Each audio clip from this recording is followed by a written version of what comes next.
ஹல்லேலூயா. இந்த காலை வேளையில் கர்த்தர் சமூகத்திலே வந்து ஆண்டவருக்கு ஆராதனை செலுத்தும்படியாய் தேவன் நமக்கு தந்த வாய்ப்பிற்காக நாம் ஆண்டவருக்கு நன்றி செலுத்துவோம். எல்லாவரையும் இந்த காலை வேளையில் இந்த ஷாሎም திருத்துவ சபையில் வரவேற்பதில் மிக்க மகிழ்ச்சி அடைகிறேன். ஆன்லைன் மூலமாக எங்களோடு இணைந்திருக்கிறவங்க யாவருக்கும் வாழ்த்துதலையும் வரவேற்பதிலையும் நாங்கள் சொல்லிக்கொள்ளும்படியாக விரும்புகிறோம். கர்த்தர் எங்கள் எல்லாவரையும் ஆசீர்வதிப்பாராக.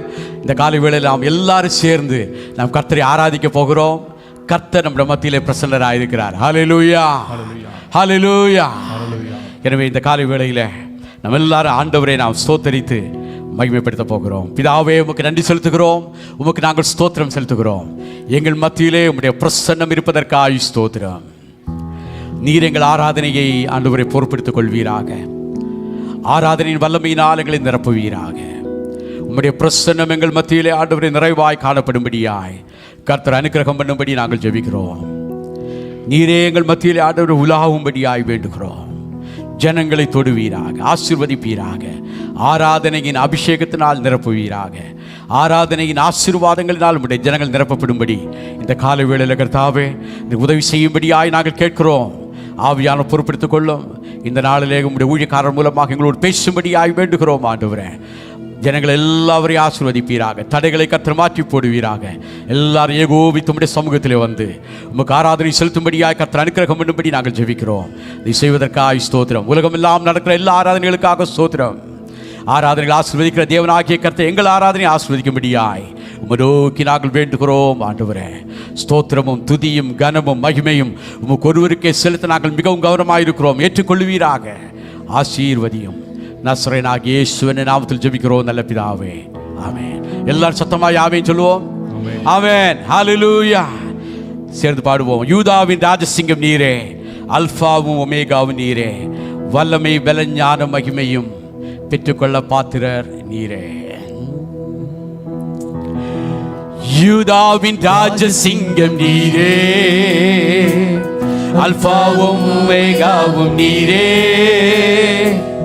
வல்லமை ஞானம் பலம் மகிமையும் துதியையும் பெற்றுக்கொள்ள பாத்திர நீரே. யூதாவின் ராஜசிங்கம் நீரே, அல்பாவும் ஒமேகாவும் நீரே,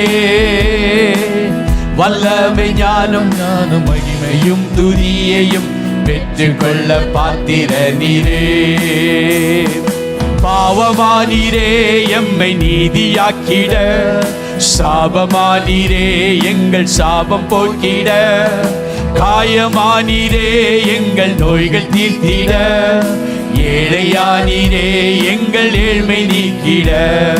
பாவமானீரே எம்மை நீதியாக்கிட, சாபமானீரே எங்கள் சாபம் போக்கிட, காயமானீரே எந்த நோய்கள் தீர்த்திட, ஏழையானீரே எங்கள் ஏழ்மை நீக்கிட. நீரென்றும் எந்த நல்ல மீட்பர், என்னாலும் தாட்சியடையேனே. அமர்ந்த தண்ணீர் பசு புல்வெளியில் என்னை மேய்த்து நித்தம் காக்கும் நல்ல தேவனே.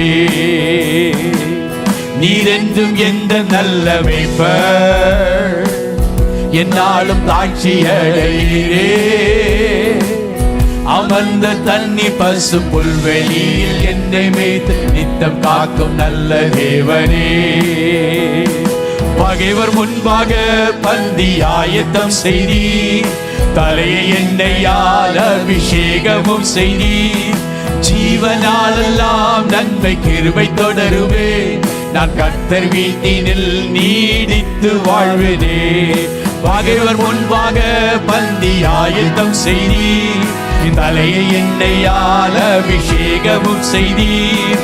ஜீவனாலெல்லாம் நன்மை கிருபை தொடருவே, நான் கர்த்தர் வீட்டினில் நீடித்து வாழ்வேனே. என் நாவு உந்தன் நீதியையும், நாளெல்லாம் உந்தன் துதியையும், ஓயாமல் போற்றி பாடும் குறைவை எல்லாம் நீக்கி போடும் கைவிடாத நல்ல தேவனீ. என் நாவு உந்தன் நீதியையும், நாளெல்லாம் உந்தன் துதியையும், ஓயாமல் போற்றி பாடு, குறைவை எல்லாம் நீக்கி போடு, கைவிடாத நல்ல தேவனே. உமது மகிமையின் ஐஸ்வர்யத்தின்படி என் குறைவுகள் எல்லாம் நிறைவாக்கும் தேவரே.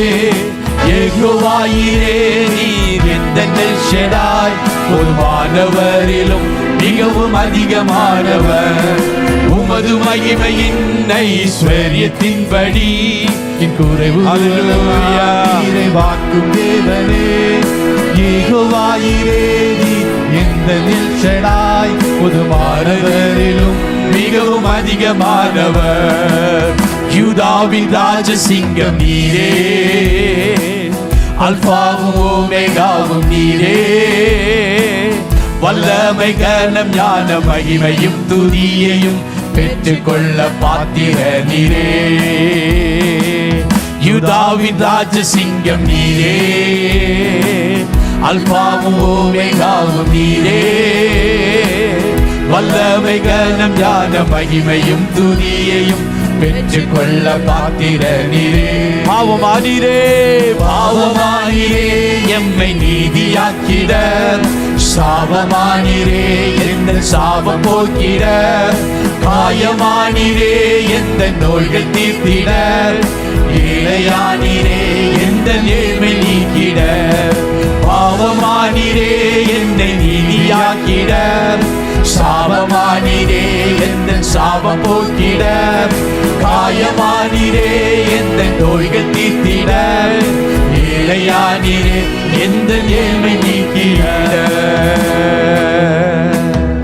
விசுவாசிக்கிறவங்க எல்லாரும் கரங்களை தட்டி கர்த்தரை மகிமைப்படுத்துவோம். ஹல்லேலூயா, ஹல்லேலூயா, thank you Jesus, hallelujah, hallelujah Jesus Lord. நான் நிற்கும் பூமி நிலை குலைந்து அழிந்தாலும், என் நம்பிக்கையின் அஸ்திவாரம் அசைந்தாலும். நான் நிற்கும் பூமி நிலை குலைந்து அழிந்தாலும், என் நம்பிக்கையின் அஸ்திவாரம் அசைந்தாலும்.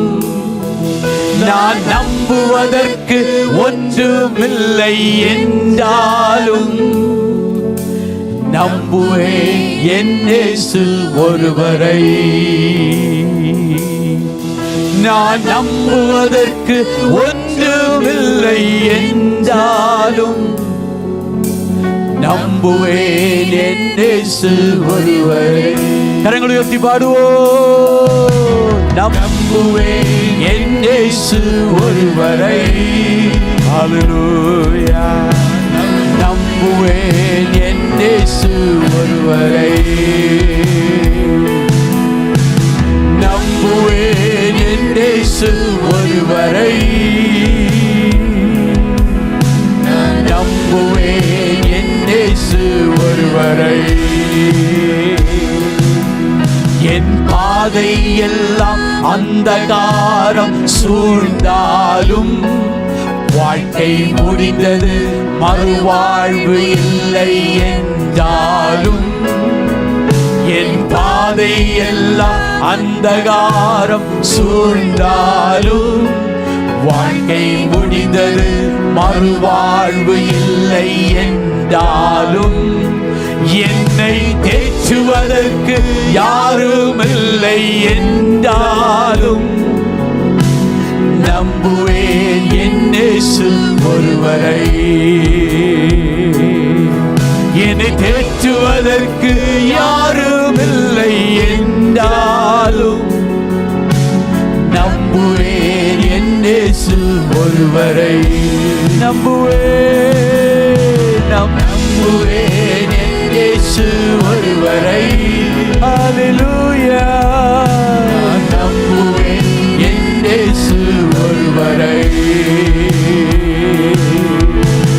நம்புவேன் என் இயேசு ஒருவரை. நான் நம்புவேன் என் இயேசு ஒருவரை. நம்புவேன், நம்புவேன் என் இயேசு ஒருவரை. நம்புவேன் என் இயேசு ஒருவரை. ஹalleluya. நம்புவேன் என் இயேசு ஒருவரை. நான் நம்புவேன் என் இயேசு ஒருவரை.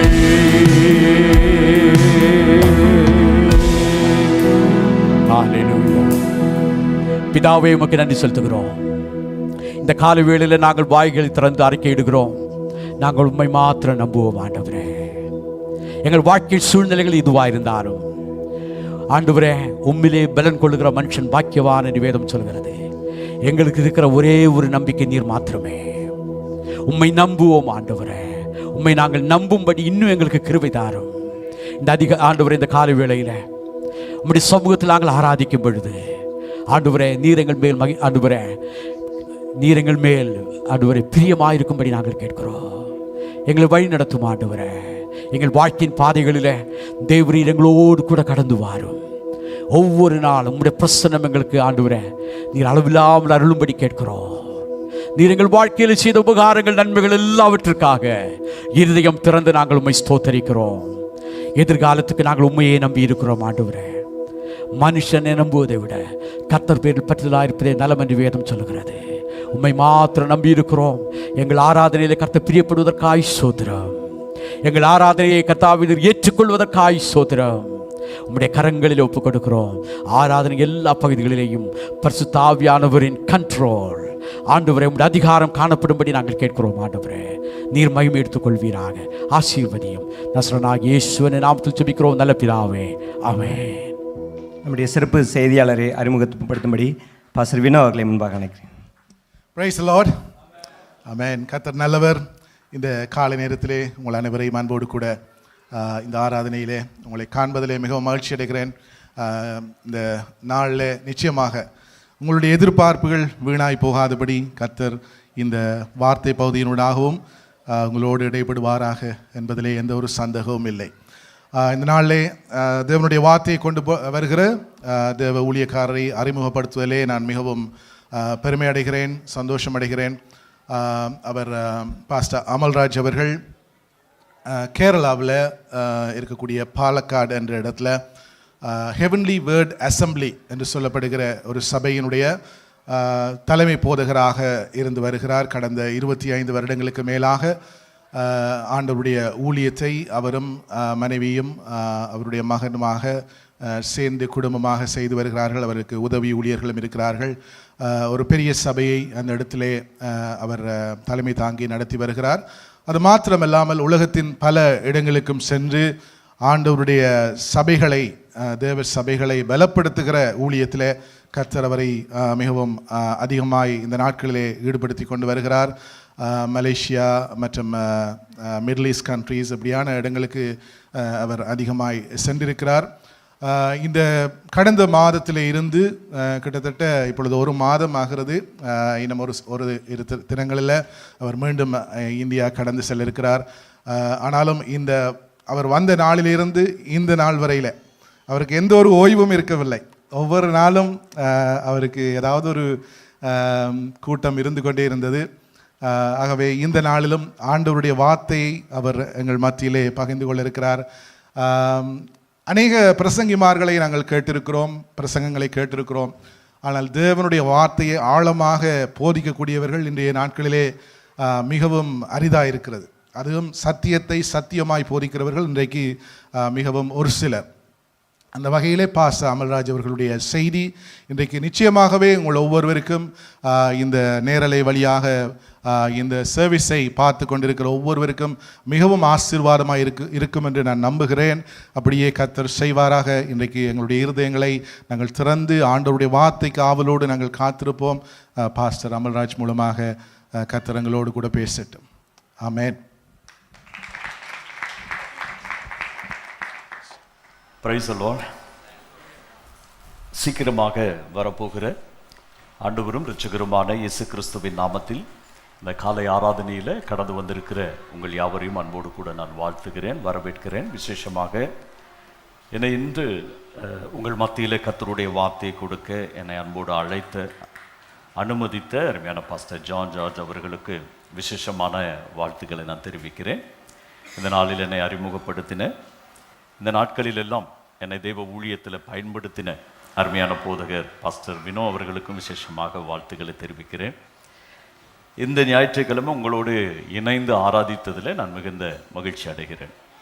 நன்றாக பாடல்கள் பாடி கர்த்தரை ஆராதிக்க கர்த்தர் நமக்கு உதவி செய்தார். ஆமென். எத்தனை பேர் ஆராதனையில் மகிழ்ச்சி அடைந்தீர்கள்? தேவ பிரசன்னத்தால் நிரப்பப்பட்டீர்கள். அப்படியானால் இன்று ஆண்டவர் உங்களை வெறுமனே அனுப்ப போவதில்லை. அவர் என்ன நோக்கத்திற்காக உங்களை கொண்டு வந்தாரோ அதை உங்கள் மத்தியிலே செய்து உங்களை திருப்தியோடு கூட கர்த்தர் அனுப்ப போகிறார். ஆமென். வந்தது நல்லதென்று சொல்லி நம்ம திரும்பி போக போகிறோம். ஒருவேளை இன்றைக்கு கர்த்தர் உங்களுக்கு கொடுக்கிற வார்த்தைகள் நீங்கள் போகிற வழியிலும் நீங்கள் வீட்டுக்கு செல்லும் போதும் சில அற்புதமான காரியங்களை செய்வதை உங்களுடைய கண்கள் காணும். ஆகவே நேரத்தை நான் அதிகம் ஒன்றும் எடுக்காதபடி கர்த்தருடைய வார்த்தைக்கு நேராக உங்களை கொண்டு போக விரும்புகிறேன்.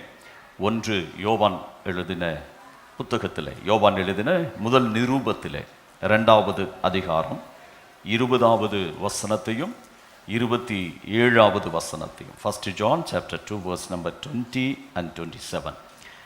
நான் அதை உங்களுக்காக வாசிக்கிறேன். 20வது வசனம், நீங்கள் பரிசுத்தராலே அபிஷேகம் பெற்று சகலத்தையும் அறிந்திருக்கிறீர்கள். verse number 27, நீங்கள் அவராலே பெற்ற அபிஷேகம் உங்களில் நிலைத்திருக்கிறது. ஒருமுறை கூட நான் வாசிக்கிறேன். நீங்கள் பரிசுத்தராலே அபிஷேகம் பெற்று சகலத்தையும் அறிந்திருக்கிறீர்கள். 27, நீங்கள் அவராலே பெற்ற அபிஷேகம் உங்களில் நிலைத்திருக்கிறது. ஆமென். நான் இந்த 2 வார்த்தையும் ஒன்று இணைக்க விரும்புகிறேன். இந்த 2 வார்த்தையும் ஒன்று இணைத்து படித்தால் பரிசுத்த ஆவியானவர் நமக்கு இன்று செய்ய போகிற ஒரு விஷயத்தை நம்மோடு கூட அறிவிப்பார். நீங்கள் வேதம் வைத்திருப்பீர்களானால் தயவு செய்து அதை கவனிங்கள்.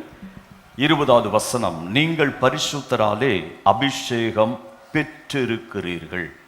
2, நீங்கள் அவரால் பெற்ற அபிஷேகம் உங்களில் நிலைத்திருக்கிறது. இந்த 2 வார்த்தை இணைத்தால் நீங்கள் பெற்றிருக்கிறீர்கள், அந்த அபிஷேகம் உங்களில் நிலைத்திருக்கிறது. அப்ப பரிசுத்த ஆவியானவருடைய ஒரு காலகட்டத்தில் நாம் வாழ்கிறோம். பரிசுத்த ஆவியானவருடைய வழிநடத்தல் உள்ள ஒரு காலகட்டத்தில் நாம் வாழ்கிறோம். தேவன் நம்மை பாவத்திலிருந்து, அசுத்தத்திலிருந்து, பாரம்பரியத்திலிருந்து, பழைய வாழ்க்கையிலிருந்து தம்முடைய குமாரனாகிய கிறிஸ்து இயேசுவின் இரத்தத்தினாலே கழுவி அவருடைய சொந்த மக்களாக நம்மை மாற்றி அவருடைய சொந்த பிள்ளைகளாக நம்மை தேர்ந்தெடுத்து பின்பு இந்த பூமியிலே அவரோடு இணைந்து வாழ்வதற்கு, நித்திய ஜீவன் வரைக்கும் போவதற்கு, இந்த ஒரு காலகட்டத்தில் நம்மை நடத்துவதற்கென்று பரிசுத்த ஆவியானவரை நமக்கு தந்திருக்கிறார். பரிசுத்த ஆவியானவரை நமக்கு அறிமுகப்படுத்தினவரே நம்முடைய இரட்சகராக இயேசு கிறிஸ்து தான். பழைய ஏற்பாட்டிலேயும் ஆவியானவரை குறித்துள்ள வார்த்தைகள் உண்டு. பழைய ஏற்பாட்டிலே 88 முறை பரிசுத்த ஆவியானவரை குறித்து எழுதப்பட்டிருக்கிறது. புதிய ஏற்பாட்டிலே 262 முறை பரிசுத்த ஆவியானவருடைய செயல்பாடுகள் எழுதப்பட்டிருக்கிறது. அப்படியானால் வேதம் பரிசுத்த ஆவியானவருக்கு ஒரு முக்கியமான ஸ்தானம் கொடுத்திருக்கிறது. ஆமென். இனி பரிசுத்த ஆவியானவரை குறித்து இயேசு நமக்கு அறிமுகப்படுத்துகிற வார்த்தைகளுக்கு நான் உங்களை கொண்டு போக விரும்புகிறேன்.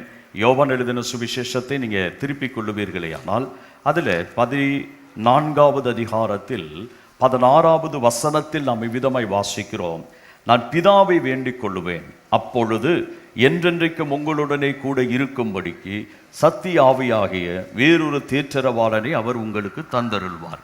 17வது வசனம், John chapter 14 verse number 17, உலகம் அந்த சத்திய ஆவியானவரை காணாமலும் அறியாமலும் இருக்கிறபடியால் அவரை பெற்றுக்கொள்ள மாட்டாது. அவர் உங்களுடனே வாசம் பண்ணி உங்களுக்குள்ளே இருப்பதால் நீங்கள் அவரை அறிவீர்கள். நம்ம பரிசுத்த ஆவியானவரை அறிய முடியும். இந்த வார்த்தையிலிருந்து நான் சில காரியங்களை உங்களுக்கு வரிசைப்படுத்தி காண்பிக்கிறேன். நாம் அவரை அறிய முடியும், ஏனென்றால் நாம் அவரை பெற்றிருக்கிறோம். ஆமென் சொல்லுவோமா? அப்ப யார் பெற்றுக்கொள்ள மாட்டார்கள்? அவரை அறியாதவர்கள் பெற்றுக்கொள்ள மாட்டார்கள். அவரை அறியாதவர்கள் யார்? இயேசு சொல்லுகிறார், இந்த சத்திய ஆவியானவரை உலகம் காணாமலும் அறியாமலும் இருக்கிறது. உங்களுடைய கணவர் யார் என்று ஒரு சகோதரியர் இடத்துல கேட்டால் அவங்க கை காட்டி கொடுப்பாங்க, இவர் தான் என்னுடைய கணவர். உங்கள் பிள்ளைகள் யார் என்று ஒரு கூட்டத்தில் நின்று இந்த பிள்ளைகளை அடையாளம் காட்டி கொடுக்க சொன்னால் அவங்க சொல்லுவாங்க, இதுதான் என்னுடைய மூத்த பிள்ளை, இது 2வது பிள்ளை, இது 3வது பிள்ளை, கர்த்தருக்கு சித்தமானால் இது 9வது பிள்ளை என்று கூட நாம் அறிமுகப்படுத்துவோம். அப்போ நம்மை குறித்தும் நம்முடைய குடும்பத்தை குறித்தும் நமக்கு நன்றாய் தெரியும். அப்படி நன்றாய் அறிகிற ஒருவர் தான் பரிசுத்த ஆவியானவர். அல்லேலூயா. பரிசுத்த ஆவியானவரை யார் அறிய மாட்டார்கள்? அவரை குறித்து கேள்விப்படாதவர்கள். உலகம் அவரை குறித்து கேள்விப்படவில்லை, உலகம் அவரை குறித்து அறியவும் இல்லை. ஆனால் இயேசு சொல்லுகிறார், நான் உங்களுக்கு அவரை கொடுப்பேன், அந்த சத்திய ஆவியானவராகிய தேற்றரவாளனை உங்களுக்கு தருவேன். அவர் வரும்போது நீங்கள் அவரை அறிவீர்கள். எப்படி அறிவீர்கள்? நீங்கள் பெற்றுக்கொண்டீர்கள்.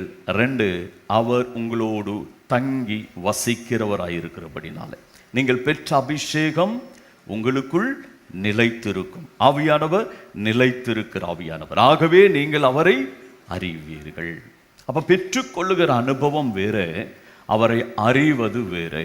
அவரை ஆழமாய் அறியாமல் அவரால் நடத்தப்பட முடியாது. 1 யோவான் 2ஆம் அதிகாரம் 27வது வசனத்துக்கு நீங்க திரும்புவீர்களே ஆனால், அவர் உங்களை அபிஷேகித்து உங்களுக்குள்ள தங்கி இருக்கும் போது அவர் செய்கிற விஷயம் என்ன? அவர் உங்களை போதிப்பார். என்ன போதிப்பார்? அவர் ஏதாவது உங்களுக்கு ஒன்றை சொல்லிக் கொடுத்தால் அது உண்மையாயிருக்குமே தவிர அது பொய்யாயிருக்காது. அந்த போதித்த விஷயத்தில் உங்களை நடத்துவதற்கு, கற்றுக் கொடுக்கிற காரியத்தில் உங்களை உறுதிப்படுத்துவதற்கே பரிசுத்த ஆவியானவர் நமக்குள்ள தங்கி இருக்கிறார். அப்ப நம்ம அவரை அறியாமல் உணராமல் அவரால் நடத்தப்பட முடியாது. அவரை அறியாமல், அவரோடு நெருங்கி பழகாமல், அவரோடு கூட அவர் நடத்துதலை அனுபவிக்க முடியாது. எத்தனை பேர் விசுவசிக்கிறீர்கள்? அப்படியானால் பரிசுத்த தேவன் நமக்குள்ளே வந்து நம்மோடு கூட தங்கி இருந்து நம்மை நடத்த விரும்புகிறார். ஆகவேதான் 1 கொரிந்தியர் 3ஆம் அதிகாரம் 16வது வசனத்தில் அப்போஸ்தலனாகிய பவுல் கொரிந்திய சபையை பார்த்து விதம் ஒரு கேள்வி கேட்கிறார். இன்று பகல் பரலோகம் நம்மை பார்த்தும் இந்த கேள்வியை கேட்க விரும்புகிறது.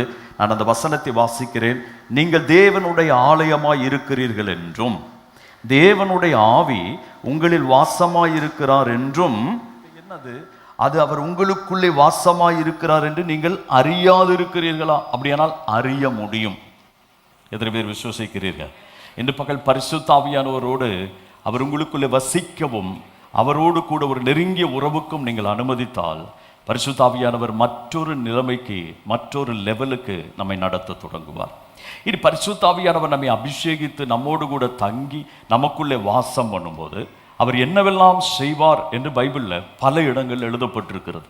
அதில் மிக முக்கியமான விஷயம், அவர் நம்மை போதிப்பார், சத்தியத்தை கற்றுக் கொடுப்பார், அதிலே நடத்துவார். அந்த வாக்கியங்கள் எல்லாம் தாண்டி வேறு என்ன செய்வார் என்று பார்த்தால், யோவான் எழுதின சுவிசேஷம் 16ஆம் அதிகாரம் 8வது வசனத்தில் பைபிள் சொல்லுகிறது. நம்ம எல்லாருக்குமே தெரிந்த வார்த்தையை தான் என்றாலும் ஒரு முறை நான் அவைகளை காண்பிக்கிறேன்.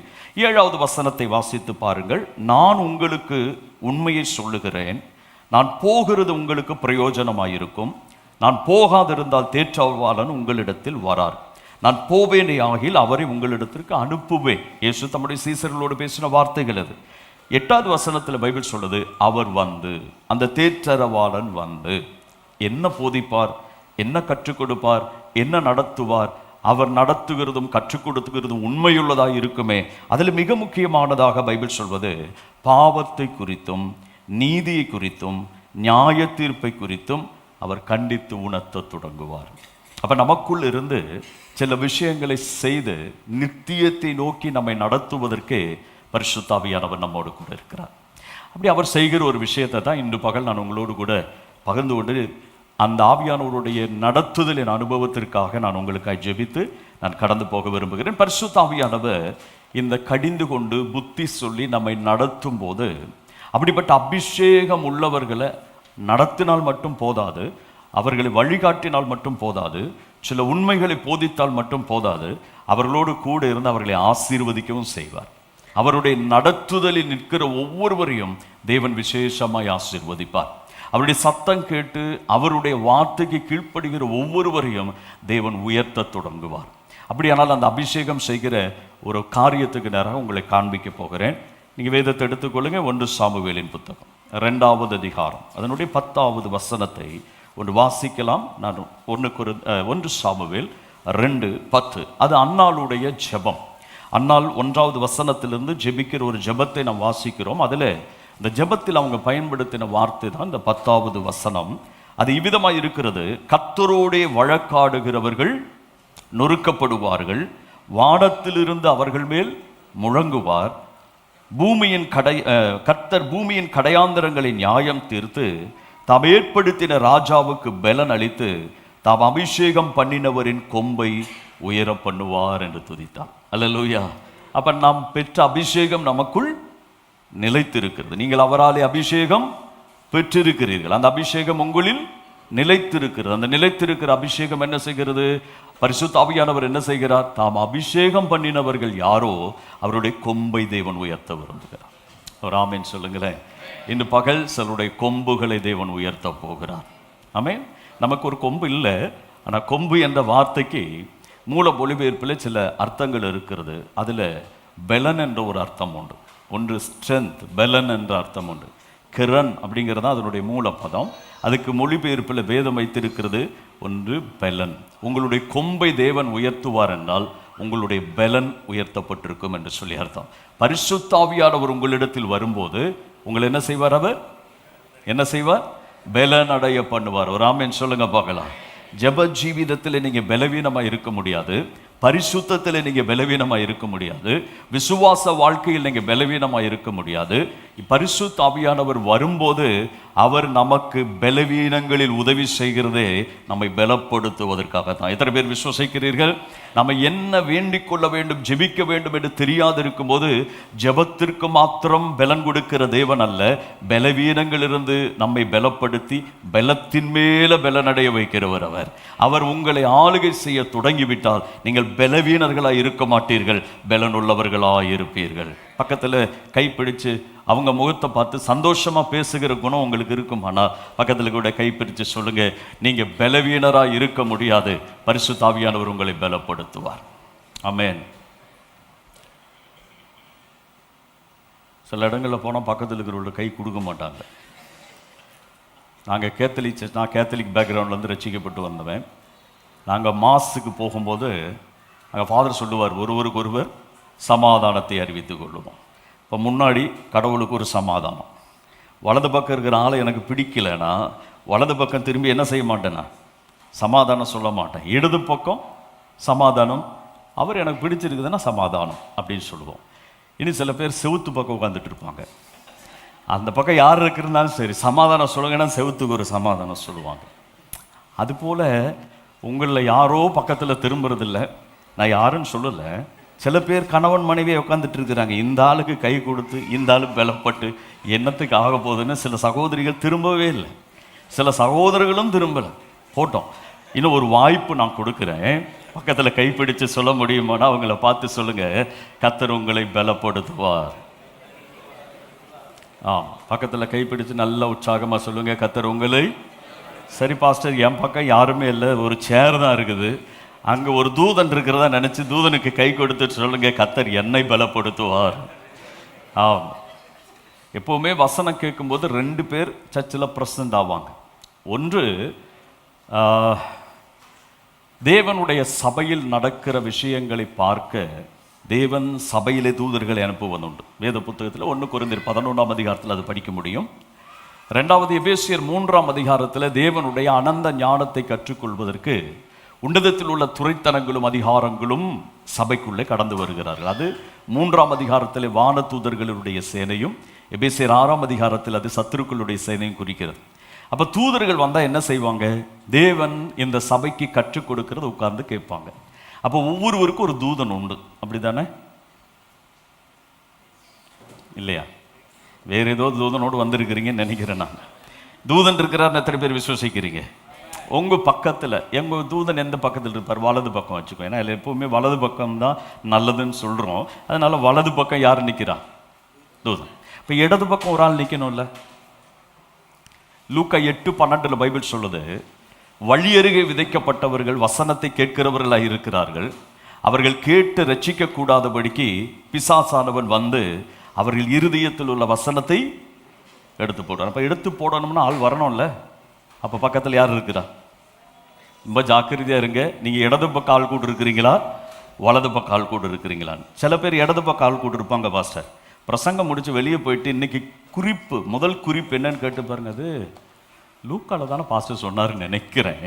அப்படின்னு என்ன அர்த்தம்? இடது பக்கம் ஆள் கூட என்ன செஞ்சிருக்கிறாங்க? கம்பெனி வச்சுக்கிறாங்க.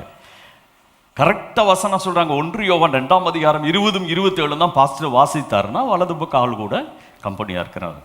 இவங்க 2 பேரும் மீட்டிங் முடிஞ்சு நீங்கள் வீட்டுக்கு போகிறீங்களே இல்லையோ, இவங்க 2 பேரும் அவங்க இடத்துக்கு போயிடுவாங்க. பிசாசு எங்கே போவான்? அவன் உலகத்துக்கு போவான். தூதன் எங்கே போவான்? பிதாவினிடத்தில் போவான். ஒருவேளை தூதன் வீட்டுக்கு போகும்போது அல்லது அவருடைய பரலோக ராஜ்யத்துக்கு போகும்போது இயேசு கிறிஸ்து அவர் இடத்துல கேட்குறாரு, எங்கப்பா போயிட்டு வர்ற? ஆண்டவரே இன்னைக்கு ஷாலோம் ட்ரினிட்டி சர்ச்சுக்கு போயிட்டு வரேன். ஓகே, எப்படி இருந்தது ஆராதனை? சூப்பராக இருந்தது. என் பிள்ளை பாட்டு பாடினானா பாடினாங்க ஆண்டவரே. கை தட்டினானா அது கை மட்டும்தான் தட்டல ஆண்டவரே. வாயை திறந்து பாடினானா ஏதோ முணுமுணுத்த ஆண்டவரே, கரெக்டான சத்தம் எனக்கு கேட்கல. நம்மை குறித்து இப்படி ஒரு ஃபைல், இப்படி ஒரு ரிப்போர்ட்டு தூதன் போய் பரலோகத்தில் கொடுத்தாருன்னு வைங்க, என்னவா இருக்கும் நம்முடைய காரியம்? ஸ்கூல்லேருந்து ஒரு ரிப்போர்ட் வரும் நமக்கு, உங்கள் பிள்ளை ரொம்ப சுட்டி, பக்கத்தில் உள்ளவங்களெல்லாம் அடிக்கிறான், ஒழுங்காக படிக்கிறது இல்லை. இந்த ரிப்போர்ட்டு கேட்டால் நீங்கள் என்ன செய்வீங்க? பிள்ளைக்கு பாயாசம் வச்சு கொடுப்பீங்களா? என்ன கொடுப்பீங்க? யாரோ சொன்னீங்க, நான் சொல்லலை. என்ன கொடுப்பீங்க? இதே ரிப்போர்ட்டை தூதன் போய் பரலோகத்தில் சொன்னால் பரலோக பிதா உங்களுக்கு என்ன கொடுப்பாரு?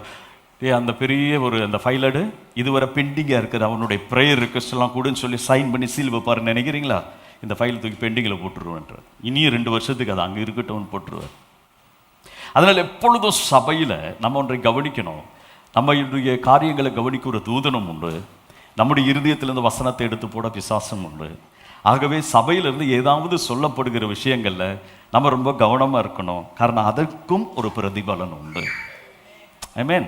இப்போ நான் மறுபடியும் சொல்கிற ஒரு வாய்ப்பு கூட பக்கத்தில் கைப்பிடிச்சு இப்போ சொல்லுங்கள், பரிசுத்த ஆவியானவர் உங்களை பலப்படுத்துவார். ஆமென். நம்ம பரிசுத்த ஆவியானவர் வரும்போது நம்மை பலப்படுத்துவார். அப்போ கொம்பு உயர்த்தப்படும் என்றால் அவனுடைய பலன் உயர்ந்திருக்கும் என்று சொல்லி அர்த்தம். பரிசுத்த ஆவியானுடைய அபிஷேகத்தை பெற்றுக்கொண்ட ஒரு தெய்வ பிள்ளை மகிழ்ந்து கலிகூறுகிற அனுபவத்தோடு நின்று விடாதபடி ஆவியானவருடைய நடத்துதலில் வளரத் தொடங்கினாள். எப்படி ஒரு சிறு பிள்ளை பெற்றெடுக்கப்பட்ட உடனே ஒரு பெற்றோரால் வளர்த்தப்பட வேண்டுமோ அவ்விதமாகத்தான் சபையில் வைத்து தேவன் தம்முடைய ஊழியர்கள் மூலம் வளர்த்துகிறார். வளர்ந்து அந்த வளர்ந்து வருகிற அனுபவங்கள் வரும்போது தகப்பனோடு தொடர்பு கொள்ளுகிற பிள்ளையாக மாறணும். அப்படி பரிசுத்த ஆவியானவரோடு தொடர்பு கொள்ளுகிற பிள்ளையை தேவன் அதற்கு பின்பாக நடத்த தொடங்குவார். அவ்விதமாய் அந்த பிள்ளை நடக்கும்போது பரிசுத்த ஆவியானவருடைய அந்த ஆலோசனைகளை புத்திமதிகளை கேட்டால் அந்த ஒரு கிறிஸ்தவ பிள்ளை பலவீனம் என்கிற ஒரு இடத்தில் இருக்கவே முடியாது.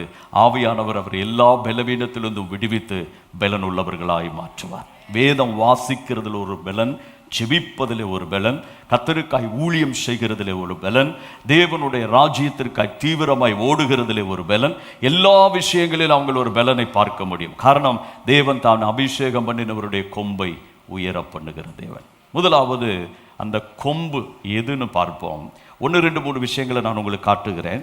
92வது சங்கீதம் 10வது வசனத்தை நாம் வாசிப்போம். ஆனால் அங்கே பைபிள் சொல்லுகிறது 92ஆம் சங்கீதத்தில் 10வது வசனத்தில், என் கொம்பை காண்டாமிருகத்தின் கொம்பை போல உயர்த்துகிறேன். வைல்டாக்ஸ், யூனிகார்ன் என்கிற பதம் எல்லாம் ஆங்கிலத்தில் இருக்கிறதுனாலும் இந்த மிருகங்களை எல்லாம் குறிப்பிடுவது அது காண்பிக்கப்படுவது அதனுடைய கொம்பினுடைய பலத்தில். நான் இன்றைக்கு இந்த காரியத்தை குறித்து சொல்லும்போது இந்த காண்டாமிருகம் என்கிற ஒரு மிருகத்தினுடைய கொம்பை நீங்கள் பார்த்துருக்கிறீங்களா இல்லையா? நீங்கள் சொல்கிறது பார்த்தா அது கூட தான் நான் வாழ்கிறேன் பாஸ்டர்ன்னு சொல்கிற மாதிரி இருக்குது. போட்டோம். எத்தனை பேர் பார்த்துருக்குறீங்க? கொஞ்சம் கைகளை உயர்த்தி காண்பீங்கள் பார்க்கலாம். ஓகே. ஒன்று நேரில் பார்த்துருப்போம், இல்லைன்னா ஜூவில் போகும்போது பார்த்துருப்போம். சில பேர் நேர்லேயே பார்த்துருப்பீங்க. அதுக்கிட்ட தாங்க முட்டு வாங்கி வாங்கி என்ன செஞ்சுட்டு இருக்கிறேன், வாழ்கிறேன்னு சொல்கிறவங்கெல்லாம் இருக்கிறாங்க. போட்டோம். அந்த காண்டாமிருகத்தினுடைய கொம்பு உடைந்ததாக ஏதாவது ஒரு படம் நீங்கள் பார்த்துருக்கீங்களா? நீங்கள் வேணால் இன்றைக்கி போய் கூகுளில் சர்ச் பண்ணுங்கள், எங்கேயாவது யூடியூப்பில் போய் தேடி பாருங்கள். ஒரு இடத்திலும் அதனுடைய கொம்பு உடையாது. காண்டாமிருகத்தினுடைய பலன் சொல்வது அது மிகுந்த பராக்கிரமசாலியான பலன். நீங்கள் அதனுடைய வீடியோலாம் பார்த்துருப்பீங்க. அது எப்படிப்பட்ட வாகனத்தையும் எப்படிப்பட்ட மிருகத்தையும் எதிர்த்து தாக்குகிற குணமும் வலிமையும் அதற்கு உண்டு. அந்த பலனை தன்னுடைய ஆயுதமாக உபயோகப்படுத்துவது அதனுடைய கொம்பில் தான். உங்களுடைய கொம்பை, உங்களுடைய பலனை தேவன் உயர்த்தும் போது எப்படி உயர்த்துவார் தெரியுமா? காண்டாமிருகத்தினுடைய கொம்பை போல. அப்படியான என்ன அர்த்தம்? அந்த கொம்பு ஒரு ஆயுதமாக மாறுவது மாத்திரமல்ல, இந்த காண்டாமிருகத்தினுடைய பலன் என்ன செய்கிறது தெரியுமா?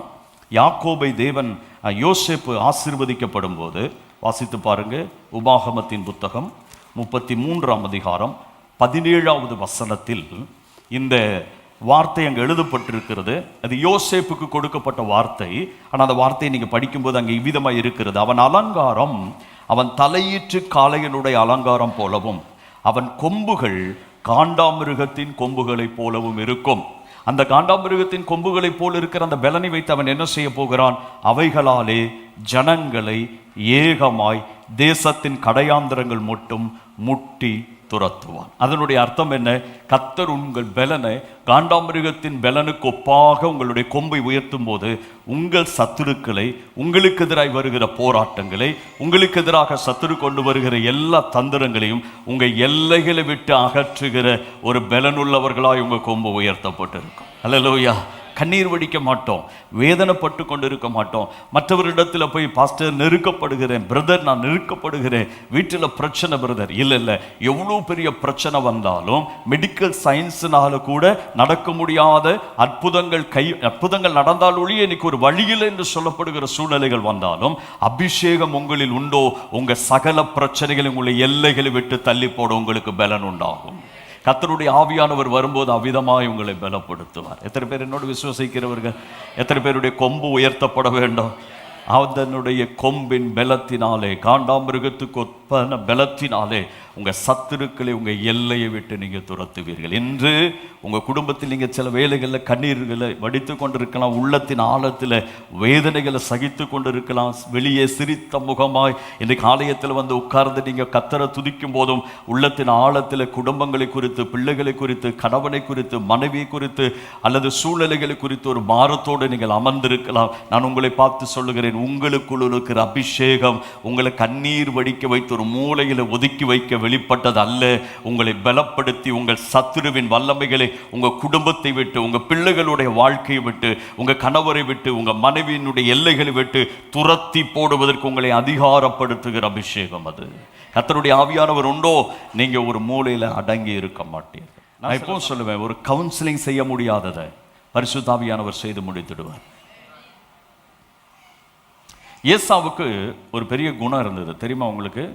தன்னுடைய ஆசீர்வாதத்தை யாக்கோபு ஏமாற்றி எடுத்து விட்டதுனால, எங்க அப்பா மரிக்கிற வரைக்கும் நான் வெயிட் பண்ணிட்டு இருப்பேன். எங்க அப்பா என்றைக்கு மரிக்கிறாரோ அப்பொழுது இவனை நான் என்ன செய்வேன்? கொல்லுவேன். இந்த ஒரு சபதத்தை அவன் இருதயத்தில் தான் எடுத்தான். ஆனால் என்னதான் இருதயத்தில் நாம் ஒரு ரகசியத்தை எடுத்து வச்சாலும் அதை நமக்கு ஒளித்து வைக்கவே முடியாது. எப்படி 4 பேரிடத்துல சொல்லிடுவோம். என்ன சொல்லுவோம்? நான் உங்ககிட்ட மட்டும் சொல்கிறேன், நீ யார்கிட்ட என்ன செஞ்சிடாத, சொல்லிடாத.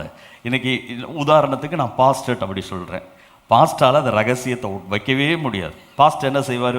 புவி பிரதர்கிட்ட போய் சொல்லுவார், பிரதர் உங்கள்கிட்ட மட்டும்தான் சொல்கிறேன், தயவு செய்து வேறு யார்கிட்ட என்ன செஞ்சிடாதீங்க, சொல்லிடாதீங்க.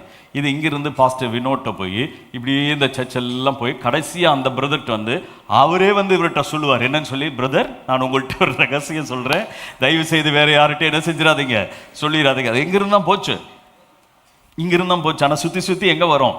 அப்போ இருதயத்தில் ஏசா தீர்மானித்தாலும் அவன் யார்கிட்டயோ 4 பேர்த்திட்ட தன்னுடைய குமரில் என்ன செஞ்சிட்டான், சொல்லிட்டான். அது நேராக ரெபேக்காள்கிட்ட போயிடுச்சு. அந்த அம்மா பார்த்தோன்னா சொன்னார், இங்கே இருந்தீங்கன்னா உன் சகோதரன் உன்னை கொன்று போடுவான், நீ என்னுடைய சகோதரன் வீட்டுக்கு போ, லாபான் வீட்டுக்கு அனுப்பி வைக்கிறான். ஒரு வார்த்தை சொல்லி அனுப்பினா, நீ லாபான் வீட்டில் போய் இரு, உன் சகோதரனுடைய கோபம் ஆறும்போது நான் ஒரு ஆள்கிட்ட சொல்லி அனுப்புவேன், அந்த வேலைக்காரன் வந்து சொன்னதுக்கப்புறம் நீ திரும்பி வா. 20 வருஷம் ஆயிடுச்சு லாபான் வீட்டுக்கு போயிட்டு. 20 வருஷமா இந்த தெருவை பார்த்துக்கிட்டே இருக்கிறார், என்ன மெசேஜ் வருமானு. அம்மாட்ட இருந்து ஒரு மெசேஜ் வருமான், ஒரு மெசேஜும் வரல. அப்படியான அர்த்தம் என்ன? 20 வருஷமா ஏசாவினுடைய கோபத்திற்கு ஒரு மாற்றமும் வரல. 20 வருஷமா பகைக்கு ஒரு மாற்றமும் வரல. ஒரு நாள் ஆண்டவர் சொன்னார், நான் உனக்கு தரிசனமான இடத்துக்கு நீ கிளம்புன். யாக்கோபு கிளம்பி போகும்போது ஒரு செய்தி வருகிறது, உங்க அண்ணா உனக்கு எதிராக வர்றாரு, 400 பேர் கூட வர்றாரு. ஒரு அண்ணனுடைய கோபத்தையே 20 வருஷமே என்னால் தாக்க முடியல. 400 பேரோடு வரும்போது என்னுடைய குடும்பம், என் பிள்ளைகள், எனக்குண்டான சம்பத்து எல்லாவற்றையும் அழித்து விடுவான்னு பயந்து தான் யாபோக் என்ற ஆற்றங்கரையில் அவன் தன்னுடைய குடும்பத்தை எல்லாம் தனிமைப்படுத்திட்டு நேராக போய் ராத்திரி தெய்வ சமூகத்தில் விழுந்துட்டான். கர்த்தர் அன்று இரவு அவனோடு யுத்தம் செய்தார், அல்லது மல்யுத்தம் பண்ணினார், அல்லது அவனை ஆசீர்வதித்தார். நான் இப்படி ஒரு புதிய பாஷையில் சொன்னால், இரவு முழுவதும் அவன் ஜெபித்த அவனை கர்த்தர் ஒரு புது வாக்குத்தத்தம் கொடுத்து ஆசீர்வதித்தார். அந்த வார்த்தை எப்பொழுது அவன் மேல் வந்ததோ அந்த நிமிடத்தில் 20 வருடமாய் பகையாய் நின்றவனுடைய இருதயத்தில் மாற்றத்தை தேவன் உண்டாக்கினார். ஆதியாகமம் 32ஆம் அதிகாரத்தில் நீங்கள் இதை வாசிக்க முடியும். 33ஆம் அதிகாரத்துக்கு போகும்போது யாக்கோபும் ஏசாவும் ஒருத்தர் சந்திப்பாங்க. நான் முதல்ல பைபிள் படித்து அழுத, அல்லது என் கண்ணில் இருந்து என்னை அறியாமல் கண்ணீர் வடித்த ஒரு பகுதி அது. ஒரு சகோதரன் 20 வருஷம் பகையாக இருக்கிறான், இன்னொருவன் உள்ளத்தின் ஆழத்தில் பயந்து இருக்கிறான். 2 பேரும் ஒருவர் சந்திக்கும் போது ஏசாவுக்கு இப்போ கோபமே இல்லை. யாக்கோபை பார்த்தோன்னா கட்டி பிடிச்சு அழுகிறான். யாக்கோபு அண்ணனை கட்டி பிடிச்சு அழுகிறான். நம்ம போய் நல்ல ஏசாவினுடைய தோளில் தட்டி, தம்பி இங்கே வாங்க, 20 வருஷமாக ஒரு ஆளை கொள்ளுவேன் நடந்தீங்கல்ல, இதான் தான் இவன், போட்டு தள்ளுங்கன்னு சொல்லி பாருங்க. நான் நேற்று வரை அப்படி தான் இருந்தேன், இப்போ என் மனசில் அந்த பகை இல்லை. எப்படி மாறினது? கர்த்தர் யாக்கோபை ஆசீர்வதித்து ஒரு வார்த்தை கொடுத்த போது மாறினது என்றால், பரிசுத்த ஆவியானவர் நமக்குள்ளேயே வசிக்கிறாரே, அவர் நம்ம கூட இருந்தால் எத்தனை பிரச்சனைகளை அவர் தீர்ப்பார். அந்த பலன் உங்களுக்குள் இருந்தால் உங்களுடைய சகல பிரச்சனைகளை உங்கள் எல்லைகளை விட்டு நீங்கள் துரத்துவீர்கள். கர்த்தர் உங்களோடு கூட இருப்பார். என்னோட விசுவசிக்கிறவர்கள் மாத்திரம் ஒன்று கைகளை உயர்த்தி நல்ல ஒரு அல்லேலூயா சொல்லும். 2வது, நம்முடைய கொம்பை காண்டாமிருகத்தின் போல் கொம்பை போல் உயர்த்தும் போது சத்துருக்களை துரத்துவீர்கள். 2வது நம்முடைய கொம்பை எப்படி உயர்த்துகிறார்? 112ஆம் சங்கீதத்தில் 9வது வசனத்தில் நாம் இவ்விதமாய் வாசிக்கிறோம். வாரி இறைத்தான். 112:9. வாரி இறைத்தான், ஏழைகளுக்கு கொடுத்தான், அவனுடைய நீதி என்றைக்கும் நிற்கும், அவன் கொம்பு மகிமையாய் உயர்த்தப்படும். ஒரு அல்லேலூயா சொல்லுங்களேன். நம்முடைய கொம்பை எப்படி உயர்த்த விரும்புகிறார்? மகிமை. பழைய ஏற்பாட்டில் இந்த மகிமை என்ற வார்த்தைக்கு, அந்த க்ளோரி என்ற வார்த்தைக்கு 2 பதங்களை யூதர்கள் பயன்படுத்துகிறாங்க. ஒன்று ஷெக்கேனா என்கிற வார்த்தை, நம்ம எல்லாருக்குமே தெரியும். அந்த வார்த்தை பைபிள் இல்லை, அந்த யூதர்களுடைய பழக்கமான வார்த்தை அது. அந்த வார்த்தையினுடைய அர்த்தம் என்ன? இன்றைக்கி காலையில் அருமையான பாஸ்டர் நல்ல பாடல்கள் பாடி ஆராதனையில் நடத்தும் போது நாம் அதே பாடல்களை பாடி, தெரியலனா கூட அவங்க பாடுறதை கேட்டு பாடி கைகளை தட்டி அந்த ஆராதனை செலுத்தும் போது நம்ம ஒவ்வொருவருடைய சரீரத்திலும் ஆவியிலும் ஆத்துமாவிலும் ஒரு தேவ பிரசன்னத்தை உணர்ந்தோமே. அப்படி எல்லாரும் அனுபவித்திருக்கிறோம் என்றால் ஒரு செக்கேனா க்ளோரி இந்த சபையில் வந்திருக்கிறது என்ற அர்த்தம். ஆசாரியர்கள் சாலமோனுடைய ஆலயத்தில் பலிகளை செலுத்தி கர்த்தர் நல்லவர், அவர் கிருபை என்றும் உள்ளது என்று பாடி துதித்த போது ஒரு செக்கேனா மகிமை ஆலயத்தில் வந்தது, புகை போல வந்து மூடினது. ஆசாரியர்கள் ஊழியம் செய்யக்கூடாதபடி அவர்கள் என்ன செஞ்சாங்க? வெளியேற வேண்டியதாய் வந்தது. எல்லாரும் அனுபவிக்கும்படியாய் ஒரு தெய்வ பிரசன்னம் வந்தால் அந்த பிரசன்னத்தை குறிக்கிற வார்த்தை தான் செக்கேனா. இன்று பகல் நமக்கு செக்கேனா க்ளோரி வந்தது. ஆனால் பரிசுத்த ஆவியானவர் என்ன செய்கிறார் தெரியுமா? இன்னொரு வார்த்தையை உபயோகப்படுத்துகிறார் க்ளோரி என்ற வார்த்தைக்கு. அது விசுவாசிக்கிறவர்களுக்கு மாத்திரம் கொடுக்கிற க்ளோரி. இன்றைக்கு சபையில் ஒரு 50-100 பேர் இருக்கிறோன்னு வைத்துக்கொள்ளும். எல்லாரும் ஒரே லெவலில் விசுவசிக்கிறோமா? இல்லை. சிலர் விசுவசிப்போம், சிலர் விசுவசிக்க மாட்டோம். ஆனால் விசுவசிக்கிறவர்களுக்கு மாத்திரம் வெளிப்படுகிற ஒரு க்ளோரி உண்டு. அது யோவான் எழுதின சுவிசேஷம் 11ஆம் அதிகாரம் 40வது வசனத்தில் பைபிள் சொல்கிறது, நீ விசுவசித்தால் தேவனுடைய மகிமையை காண்பாய். அது என்ன? விசுவசிக்கிறவர்களுக்கு மாத்திரம் வெளிப்படுகிற மகிமை. கணவனும் மனைவியும் பக்கத்தில் பக்கத்தில் உட்கார்ந்து ஆராதிப்பாங்க. ஒரு செக்கேனா க்ளோரியை எல்லாரும் அனுபவிக்கும் போது இந்த டோக்ஸா என்கிற ஒரு வேர்டு இருக்குது, டோக்ஸா. அந்த டோக்ஸா என்ற வேர்டுக்கு சரியான அர்த்தம் வெயிட்னு அர்த்தம். வெயிட்னா இப்போ உங்கள் கையில் இருக்கிற மொபைல் ஃபோன் அல்லது ஒரு பைபிள் எடுத்து உங்கள் தலைமையில் வச்சு பாருங்க, நீங்கள் மட்டும்தான் அந்த வெயிட் என்ன செய்ய முடியும்? அனுபவிக்க முடியும். நான் இப்போ ஒரு சாக்லேட் எடுத்து வாயில் போட்டு சாப்பிட்டுட்டு நான் சிஸ்டர்கிட்ட கேட்குறேன், சிஸ்டர் ஸ்வீட்டாக இருந்தது அப்படின்னு கேட்டால் அவங்க என்ன சொல்லுவாங்க? சாப்பிட்டது நீங்கள், எங்கிட்ட ஸ்வீட்டாக இருந்தான்னு கேட்டால் எனக்கு என்ன தெரியும்? அதுபோல ஒரு தனிப்பட்ட மனிதன் மாத்திரம் அனுபவிக்கும்படி அந்த வெயிட், அந்த கனம், அந்த மாதிரி ஒரு மகிமையை தேவன் சிலருக்கு கொடுப்பார். அது நம்முடைய விசுவாச அளவுகளை பொறுத்து மாறும். கணவர் அமைதியாக உட்கார்ந்துருக்கும்போது மனைவி தேவனுடைய புது தொடுதல்னால அனுபவத்துக்குள் கடந்து போவார்கள். மனைவி அமைதியாக இருக்கும்போது பக்கத்தில் உட்கார்ந்துருக்கிற கணவன் மேலே இந்த டோக்ஸா க்ளோரி இறங்க தொடங்கும். ஷெக்கேனா க்ளோரி எல்லாருக்கும் உள்ளது. ஆனால் டோக்ஸா க்ளோரி யாருக்கு மட்டும் உள்ளது தெரியுமா? அவரில், அவருடைய வார்த்தையில், அவருடைய நடத்துதல் விசுவசிக்கிறவர்களுக்கு மாத்திரம் வெளிப்படுகிற மகிமை. எத்தனை பேர் விசுவசிக்கிறீர்கள்? அப்படியான இன்று பகல் சபையில் தேவன் சிலருடைய கொம்பை மகிமையாய் உயர்த்த விரும்புகிறார். அது செக்கேனாவினால் அல்ல, டோக்ஸா க்ளோரியினால்.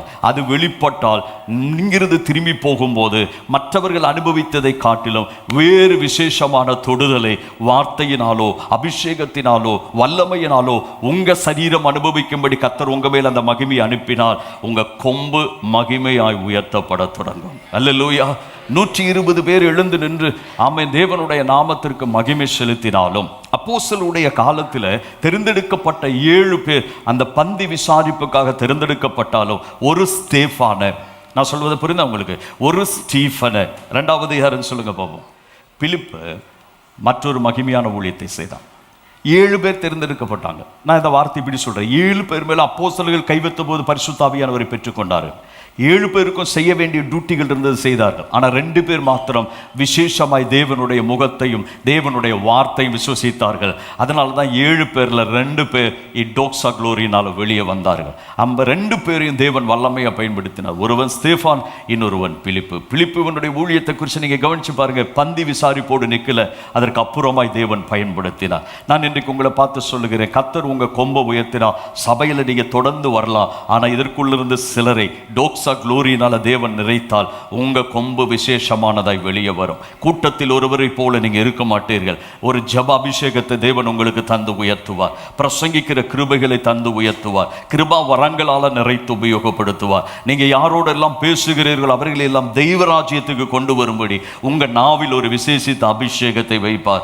மற்றுள்ளவர்கள் எல்லாம் 5 நிமிஷத்துல ஆராதனையை முடிச்சு ஜெபத்தை முடிச்சு படுக்கைக்கு போகும்போது உங்களை தேவன் விசேஷமா நடத்தி வரப்போகிற காரியங்கள் எல்லாம் அறிவிக்க தொடங்குவார். அது போல ஒரு காரியம் உங்க வாழ்க்கையில நடக்கிறது என்றால் உங்க கொம்பை தேவன் மகிமையாய் உயர்த்த தொடங்குகிறார் என்று சொல்லி அர்த்தம். அப்ப அபிஷேகம் எதற்காக தேவன் உங்களை அபிஷேகம் பண்ணுகிறார்? உங்க கொம்பை உயர்த்த. எப்படி? காண்டாமிருகத்தின் கொம்பை போல. 2, உங்க கொம்பை மகிமையாய் தேவன் உயர்த்த விரும்புகிறார். இப்படி உயர்த்தப்பட்ட கதாபாத்திரங்கள் யாராவது வேதத்தில் இருக்கிறதுனா இருக்கிறாங்க. யாரையும் தேவன் இன்றைக்கு அபிஷேகத்தை நாளைக்கு உயர்த்த மாட்டார். இன்றைக்கு கிருபை கொடுத்து நாளைக்கு ஒரு புல்பீட்டில் கொண்டு வந்து உங்களை நிறுத்த மாட்டார். உங்களுடைய வரங்களை செயல்படுத்துகிறதற்கு ஒரு இடத்துல கர்த்தர் உங்களை கொண்டு போய் விட மாட்டார். அந்த கர்த்தர் உங்களை அபிஷேகம் பண்ணப்படுகிற நாளுக்கும் உங்களுடைய கனம் வெளிப்படுகிற நாளுக்கும் இடையில நீங்கள் அவரால் முழுவதும் நடத்தப்பட வேண்டும். ராமேன் சொல்லுங்களேன். என்னுடைய பிரசங்கம் பிடிச்சிருக்கேன் உங்களுக்கு? வேறு வழி இல்லை, இப்படி தான் நான் பிரசங்கம் படிச்சிருக்கிறேன். அதனால் இப்படியே தான் போயிட்டு இருப்பேன். என் பின்னாடியே வந்தீங்கன்னா என்னுடைய பிரசங்கம் புரியும். எங்கேயாவது பாதியில் கட் பண்ணிட்டீங்க, என் கூட ஜாயின் பண்ணுறது கஷ்டமாக இருக்கும். நல்லா புரிந்து கொள்ளுங்க. உங்களை தேவன் நிச்சயம் கனப்படுத்துவார். உங்கள் மேல் அபிஷேகத்தை வைத்திருக்கிறார். காரணம் அந்த அபிஷேகம் உங்களை நிலைத்திருக்கிறது. ஆவியானவர் உங்களை உயர்த்துவார். ஆனால் அவர் உயர்த்துகிற நாளுக்கும் நீங்கள் பெற்றுக்கொண்ட நாளுக்கும் இடையில் உள்ள நாட்கள் ஆவியானவர் உங்களை போதித்து உண்மையை கற்றுக் கொடுத்து உங்களை அதற்கு தகுதியான பாத்திரமாக மாற்றுவார். அது வரைக்கும் பரிசுத்த ஆவியானவருடைய அந்த வழி நடத்துதலை அறிந்து கொண்டு அவரோடு நெருக்கமாய் வாழ படிக்க வேண்டும். நான் அப்படி ஒரு மனுஷன் உங்களுக்கு பைபிள் வந்து காட்டி கொடுக்க போகிறேன். என்னோட எடுத்துக்கொள்ளுங்க. 2 சாமுவேலின் புத்தகம் 23வது அதிகாரத்துக்கு வேத புத்தகத்தை திருப்பிக் கொள்ளுங்க. 2 சாமுவேல் 23வது அதிகாரம் அதனுடைய 20வது வசனத்திலிருந்து சில வசனங்களை நாம் வாசிக்க போகிறோம். பராக்கிரமசாலியாகிய யோய்தாவின் குமாரனும் பெனாயாவும் செய்கைகளில் வல்லவனாயிருந்தான்.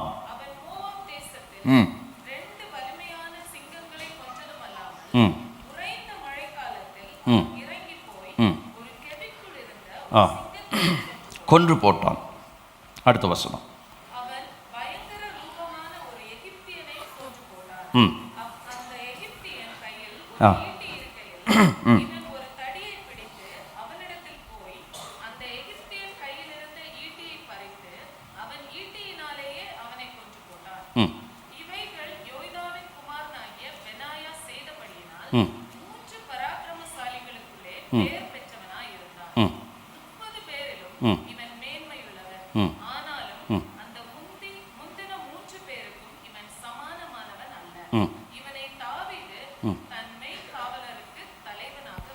பெனாயா என்கிற ஒரு மனுஷன், அவன் பரிசுத்த ஆவியானவரை பெற்றுக்கொண்டவன்.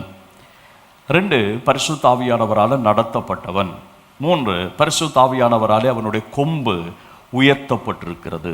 நான் இதை காண்பித்து இன்றைக்கு ஜெபித்து முடிக்க விரும்புகிறேன் ஒரு 10-15 நிமிஷத்தில். பெனாயா அபிஷேகம் பெற்றவன் என்பதற்கு எந்த வார்த்தையும் இந்த பகுதியில் வாசிக்க முடியாது. ஆனால் அதற்கு பின்பதாக நடந்த காரியங்கள் அவன் அவ்விதமாக உள்ளவன் என்பதை அறிய முடியும். முதலாவது, பெனாயாவுக்கும் தாவீதுக்கும் இடையில் இருக்கிற ஒரு உறவை நாம் அறிய வேண்டும். தாவீது பெனாயாவை எங்கே கண்டுபிடிச்சார்? பெனாயா ஒரு ஆசாரியனுடைய மகன், அடுத்த ஆசாரியனாக வேண்டியவன், அடுத்த தேவனுடைய காரியங்களை செய்ய வேண்டியவன்.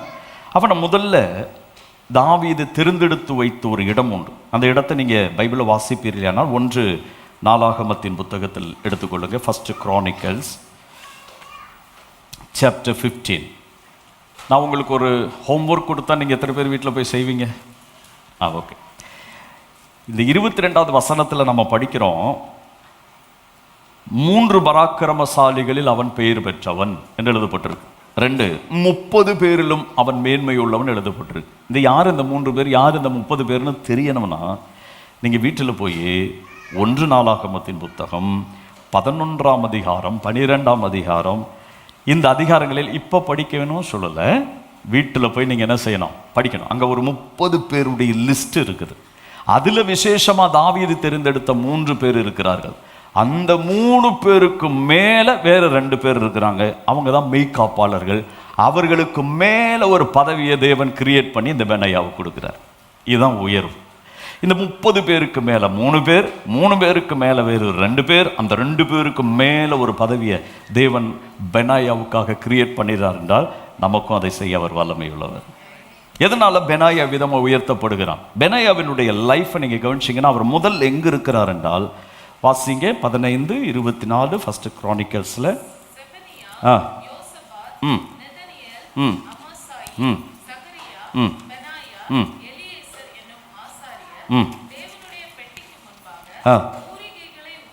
பூரிகைகளை ஊதினார்கள். கவனிங்க, ஓபேத்தேதோமின் வீட்டிலிருந்து தேவனுடைய பெட்டியை தேவனுடைய ஆலயத்துக்கு கொண்டு வர அந்த ஒழுங்கும் கிரமமாய் தெரிந்தெடுக்கப்பட்ட அந்த குழுவில், நீங்கள் 15ஆம் அதிகாரம் வீட்டில் போய் படிக்கணும், தெரிந்தெடுக்கப்பட்ட அந்த குழுவில் கர்த்தருடைய பெட்டிக்கு முன்பாக எக்காலம் ஊதுவதற்கு நியமிக்கப்பட்ட மனுஷன் இந்த பெனாயா. இன்னொரு வார்த்தையில் சொன்னால் லோ கிரேட் ஜாப். அதாவது எத்தனையோ பேர் அந்த அந்த அந்த அந்த பூரிகைகளை ஊதுவாங்க, ட்ரம்பெட் ஊதுவாங்க. அதில் ஒரு ஆள் யாரு? பெனாயா. பட் கவனிங்க, ஒரு 10 பேர் தான். இங்கே கீபோர்டு வாசிக்க 2 பேர், பேஸ் கிட்டார், லீடு கிட்டார் வாசிக்க, இங்கே பாடு இருக்கு. இப்படி பாருங்க, ஒரு குழுவுக்குள் இருக்கும்போது நாம் விசேஷமானவர்களாக வெளியே தெரியவே தெரியாது, அந்த குழுவோடு அடங்கிடும். அப்படி ஒரு குழுவில் ஒரு ஆள் தான் யாரு? பெனாயா. ஆனால் இந்த பெனாயாவுக்கு ஒரு ப்ரொமோஷன் கிடைக்கிறது. எங்கே கிடைக்கிறது? 16ஆம் அதிகாரம் 6வது வசனத்தை வாசிச்சு பாருங்க. யகாசியேல் என்னும் கவனிங்க, இந்த யகாசியேலும் பெனாயாவும் செலக்ட் பண்ணப்படுறதுக்கு காரணம் உண்டு. அவர்கள் எவ்விதமாக செலக்ட் பண்ணப்பட்டாங்கன்னா, இப்பொழுதும் அந்த குரூப்பில் பாடுற ஒருத்தரை ஒர்ஷிப் லீட் பண்ண கொண்டு வர்றாங்கன்னா, பாஸ்டர் பேரை வச்சு கொண்டு வர மாட்டார், பதவி வச்சு கொண்டு வர மாட்டார், அவங்க என்ன கார் யூஸ் பண்ணுறாங்கிறதுன்னு வச்சு கொண்டு வர மாட்டார், அவருக்கு எத்தனை வீடு இருக்குதுன்னு பார்த்து கொண்டு வர மாட்டார். ஆனால் அவர் மேல் உள்ள அபிஷேகத்தை கண்டால் அவருக்கு ஒரு ப்ரொமோஷன் கொடுப்பார். ஆமாவா இல்லையா? இத்தனை பேர் விசுவசிக்கிறீங்க. அப்போ அந்த குழுவில் நின்ற பெனாயாவின் மேலுள்ள ஒரு அனாயிண்டிங் அல்லது அவனுக்கு இருந்த கிருபையை தாவீது கண்டபோது, நீ எப்பொழுதாவது ட்ரம்பெட் ஊதுவதற்கு நீ தேவையில்லை, எப்பொழுதும் தேவ சமூகத்தில் வேலை செய்வதற்கு ஒரு ப்ரமோஷனை தாவீது கொடுக்கிறார். அப்படியானா தாவீது அவரை கவனித்த போது அவரில் ஒரு விசேஷித்த கிருபை இருக்கிறதை கண்டார்.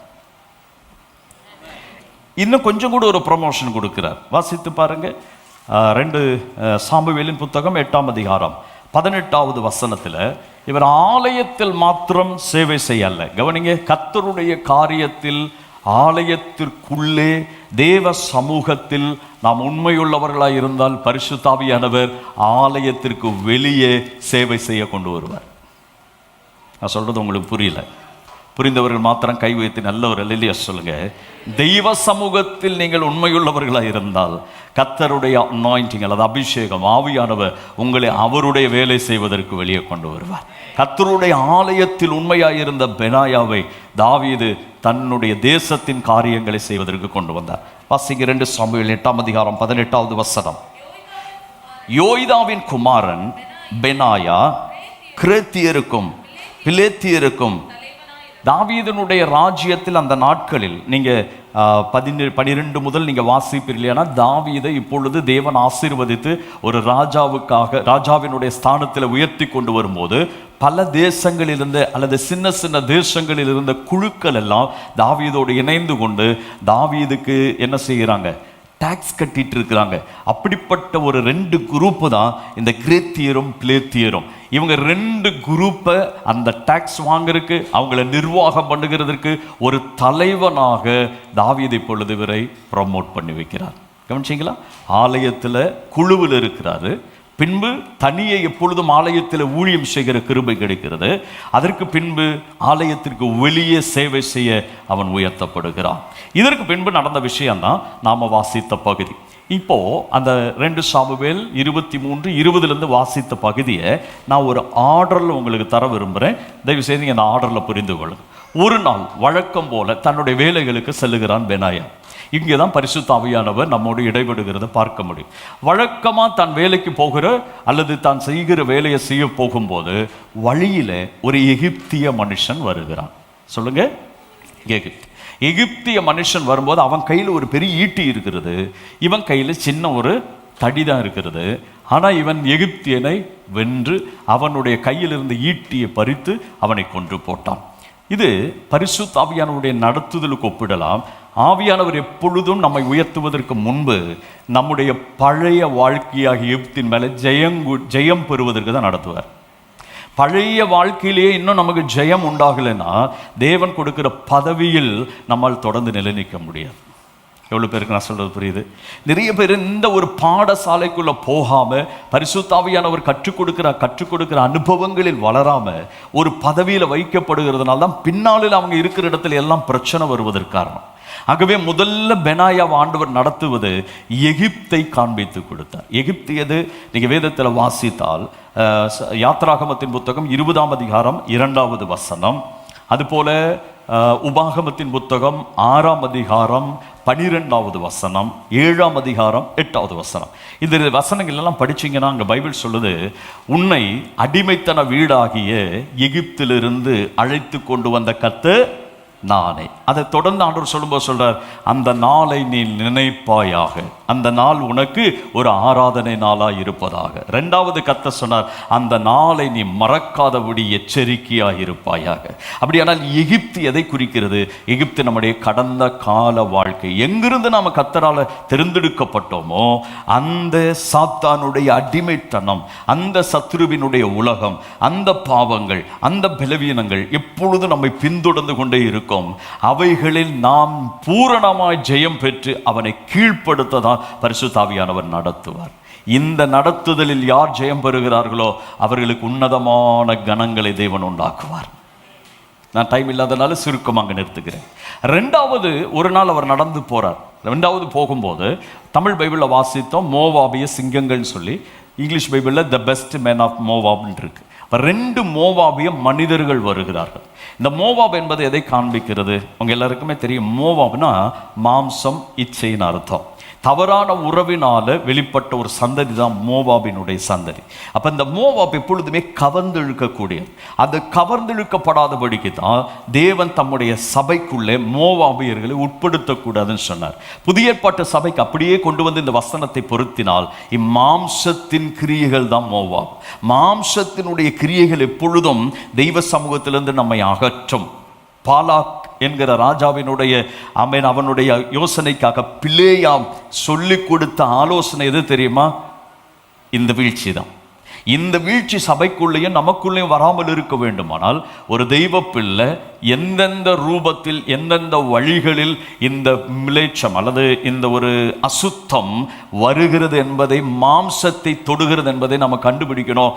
அது பாஸ்டர் கண்டுபிடிக்க முடியாது. ஒருவேளை நான் அந்த பாவத்தில் இருக்கிறேனா, விழுகிறேனா, எழுகிறேனாங்கிறது பாஸ்டர் என்னை பார்க்க முடியாது, வினோ பாஸ்டர் என்னை பார்க்க முடியாது. ஆனால் என்னில் இருக்கிற ஆவியானவர் என்னை பார்த்து கொண்டிருப்பார்.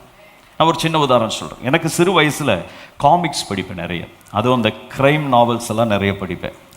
இப்போ எந்த இடத்துல போனாலும் எனக்கு புத்தகத்தை பார்த்தா அந்த புத்தகத்தை திருப்பி பார்க்குற பழக்கம் உண்டு. இன்றைக்கு வரைக்கும் நான் படிப்பேன். காமிக்ஸ் அல்ல, க்ரைம் நாவல் அல்ல, படிக்கிற குணத்தை பற்றி சொன்னேன். அப்போ இந்த க்ரைம் நாவல் எங்கேயாவது பார்த்தா எனக்கு உடனே ஒரு பார்வை திரும்பும். நான் இங்கே பாரம்பட்டாங்கிற இடத்துல சிட்னிக்கு போயிருந்தபோது ஒரு பாஸ்டர் என்னை பிக்கப் பண்ண வர்றாரு. அது வரைக்கும் ஒரு 15 நிமிஷம் நாங்கள் ஒரு லைப்ரரியில் உட்கார வைக்கப்பட்டிருந்தோம். அந்த லைப்ரரியை பார்த்தோன்னே எனக்கு புக்கு பார்த்தோன்னா அங்கே போனேன். ஒரு புக் எடுத்து பார்த்தா அருமையான ஒரு கிரைம் நாவல். பார்த்த உடனே பழைய மாம்சம் என்ன செய்யுது, ஒரு 10 பேஜாவது வாசி அப்படின்னு சொல்லுது. ஆனால் என்னுடைய புதிய ஆவியானவர் என்ன சொல்கிறாரு, நீ எதுக்கு பழையதை தூக்கி அங்கோ ஐயே அப்படிங்கிறார். இதுக்கு இடையில் ஒரு போராட்டம் நடக்குது. இதில் யார் பக்கம் நம்ம நிற்கிறோமோ அதுதான் மாம்சத்தை ஜெயம் இருக்க வைக்கும். நான் ஒரு சின்ன உதாரணம் தான் சொன்னேன். இது போல் நம்ம எல்லாருடைய மாம்சத்திற்கும் ஒரு பலவீனம் உண்டு. தொட்டில் பழக்கம் அது போகாமல் விடாது. ஆனால் ஆவியானவர் வரும்போது அது போயிடும். அதிலிருந்து நம்மை மாற்றுவார். எத்தனை பேர் விசுவசிக்கிறீங்க?